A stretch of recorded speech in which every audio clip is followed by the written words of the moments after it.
मौलाना तौकीर को सजा का ऐलान, योगी के सामने हाथ जोड़ गिड़गिड़ाया। 11 नवंबर को वो तारीख होगी जब मौलाना तौकीर को सजा का ऐलान हो जाएगा और इस वजह से मौलाना हाथ जोड़ गिड़गिड़ा रहा है। उसे गाड़ी पलटने का डर सता रहा है और इसके चलते जेल में माफ कर दो चिल्ला रहा है। लेकिन माफी तो अब नहीं मिलेगी। हाँ, ताउम्र जेल में रहना जरूर पड़ सकता है, क्योंकि योगी ने साफ और कड़े शब्दों में मौलानाओं को चेतावनी दी कि जो बवाल मचाएगा वो जेल जाएगा और तौकीर को ऐसी सजा होगी जो आगे आने वाली पीढ़ियां तक याद रखेंगी। जिसके बाद योगी मॉडल की तारीफ देश नहीं दुनिया भर में होने लगी है। नमस्कार, कैपिटल टीवी देख रहे हैं आप, मैं हूं आपके साथ हर्ष भारद्वाज।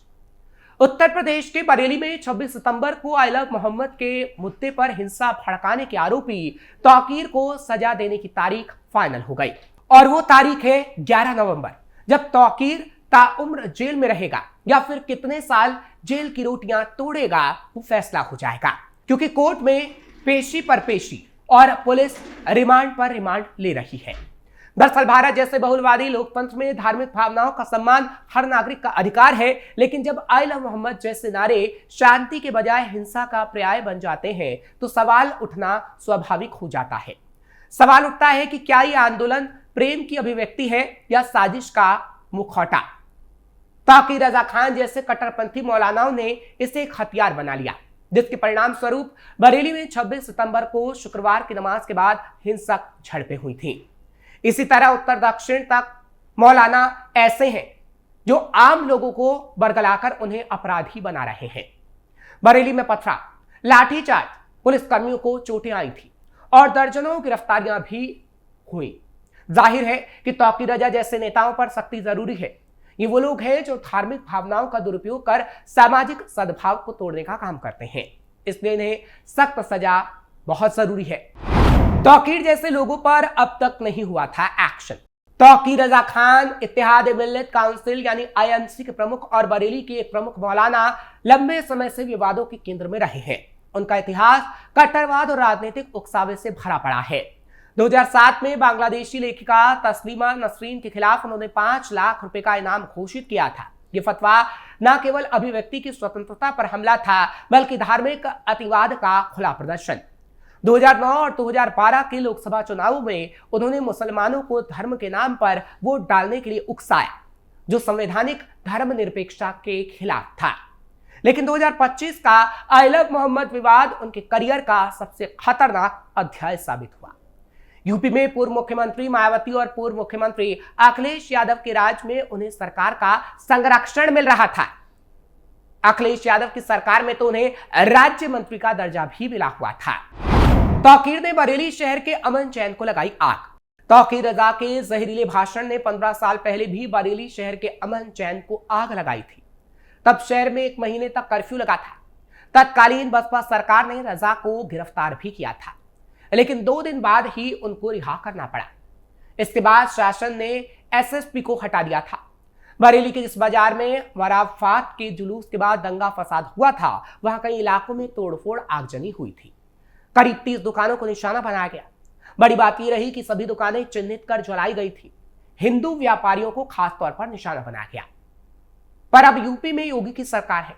पुलिस ने कानपुर वाली घटना के आरोप में 9 सितंबर को 24 लोगों के खिलाफ FIR दर्ज की थी, लेकिन तौकीर रजा ने इसे धार्मिक स्वतंत्रता पर हमला बताते हुए वीडियो जारी किया।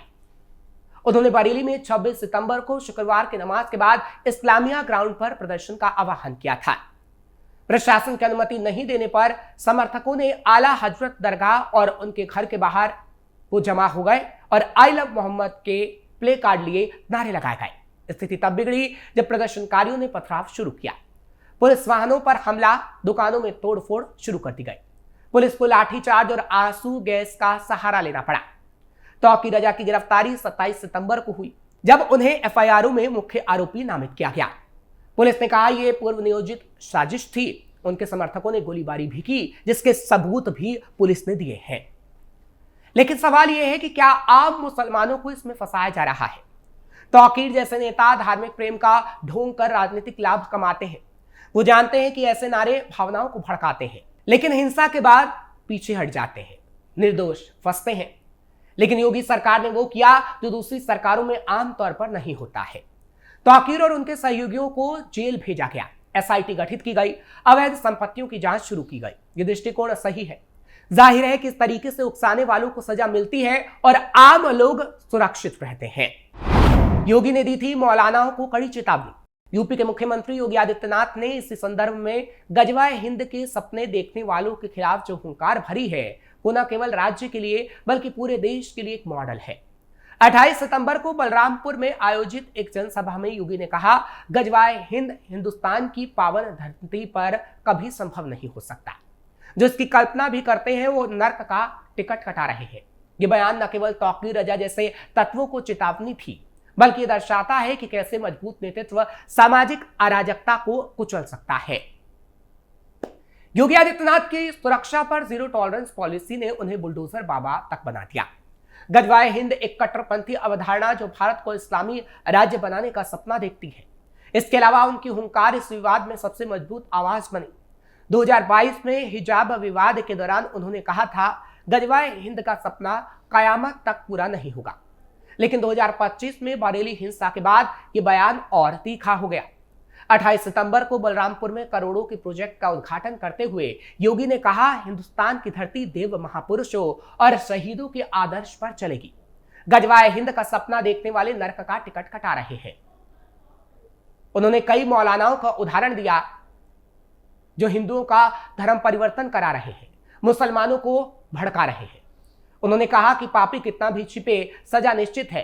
ये बयान तौकीर रजा पर ही सीधा प्रहार था, जिन्हें गजवाए हिंद जैसे विचारों से जोड़ा जाता है। योगी ने चेतावनी दी थी कि त्योहारों के दौरान शरारत करने वालों को ऐसी सजा मिलेगी कि आने वाली पीढ़ियां याद रखेंगी, और तौकीर के साथ यही हो रहा है। अखिलेश और मायावती फूंक फूंक कर रख रहे कदम। अब उन लोगों की बात करते हैं जो तौकीर जैसे लोगों को संरक्षण देते हैं, लेकिन योगी सरकार में वोट बैंक के चक्कर में वो भी कुछ नहीं बोल पा रहे। अखिलेश और मायावती दोनों नेता जानते हैं कि एक गलत बयान मुस्लिम वोट बैंक को नाराज कर सकता है, जबकि योगी सरकार की शक्ति को खुलकर चुनौती देने से हिंदू वोटर नाराज हो सकते हैं। अखिलेश ने पुलिस की मनमानी पर सवाल उठाए, लेकिन सीधे तौकीर का बचाव नहीं किया। मायावती ने तो चुप्पी साध ली, जो उनकी रणनीति का हिस्सा रही। अखिलेश ने 25 सितंबर की प्रेस कॉन्फ्रेंस में कहा, सरकारी लाठीचार्ज से नहीं चलती, अपराधी पुलिस और बीजेपी एक तिगड़ी है। लेकिन उन्होंने तौकीर का नाम नहीं लिया, ना ही प्रदर्शन को जायज ठहराया। यह सतर्कता इसलिए क्योंकि तौकीर का अखिलेश से पुराना नाता है। अखिलेश सरकार में यानी 2012 से 17 में तौकीर को दर्जा प्राप्त मंत्री का दर्जा मिला। उन्हें सीएम आवास में सम्मानित किया गया था। अगर अखिलेश खुलकर बचाव करते तो बीजेपी दंगाई दोस्त का ठप्पा लगा देती। इसी तरह मायावती जो दलित मुस्लिम गठबंधन पर निर्भर है, जानती है कि मुद्दा गरमाया तो बसपा का वोट कब बटेगा। तौकीर जैसे कुख्यातियों के लिए क्यों है योगी मॉडल की जरूरत? रेडिकलाइजेशन को रोकना। तौकीर जैसे मौलाना सोशल मीडिया का इस्तेमाल कर युवाओं को भड़काते हैं। एनआईए के मुताबिक 300 से ज्यादा भारतीय टीटीपी आईएसआईएस से जुड़े, लेकिन केवल 18 ने आईएसआईएस ज्वाइन किया। योगी मॉडल की सख्ती जैसे तौकीर की गिरफ्तारी और उनके नेटवर्क की जांच ही रेडिकलाइजेशन को रोक सकती है। सामाजिक सद्भाव की रक्षा। तौकीर के बयानों ने बरेली, उन्नाव, लखनऊ और अन्य शहरों में तनाव फैलाया। योगी की त्वरित कार्रवाई जैसे फ्लैग मार्च, इंटरनेट सस्पेंशन और 50 से ज्यादा गिरफ्तारियों ने स्थिति नियंत्रित की है। यह मॉडल राष्ट्रीय स्तर पर लागू हो तो हिंसा रुकेगी। कानूनी जवाबदेही। तौकीर पर यूएपीए के तहत एफआईआर और अवैध संपत्ति की जांच ने उनके आर्थिक आधार को कमजोर किया। योगी की बुलडोजर नीति अवैध निर्माणों को तोड़ती है, जो कट्टरपंथियों के फंडिंग नेटवर्क को नष्ट करता है। ये नीति पीएफआई जैसे संगठनों पर भी लागू हो सकती है।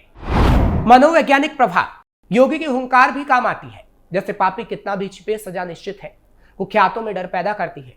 तौकीर रजा की गिरफ्तारी के बाद उनके समर्थकों ने प्रदर्शन बंद कर दिए। ये डर जरूरी है ताकि भविष्य में उकसावे कम हो। आम मुसलमानों की सुरक्षा। भारत के 20 करोड़ मुसलमानों में 99% शांतिपूर्ण है। तौकीर जैसे नेता उन्हें हिंसा में फंसाते हैं। योगी मॉडल यह सुनिश्चित करता है कि सजा केवल सूत्रधारों को मिले, ना कि आम लोगों को। तो योगी मॉडल ही ऐसे कट्टरपंथियों को सबक सिखा सकता है, जिसकी पूरी तस्वीर हमने आपको अपनी स्पेशल रिपोर्ट में दिखाई। आपकी इस बारे में क्या राय है, हमें कमेंट बॉक्स में जरूर बताएं। खबर को लाइक शेयर करें, कैपिटल टीवी को सब्सक्राइब करना मत भूलिएगा।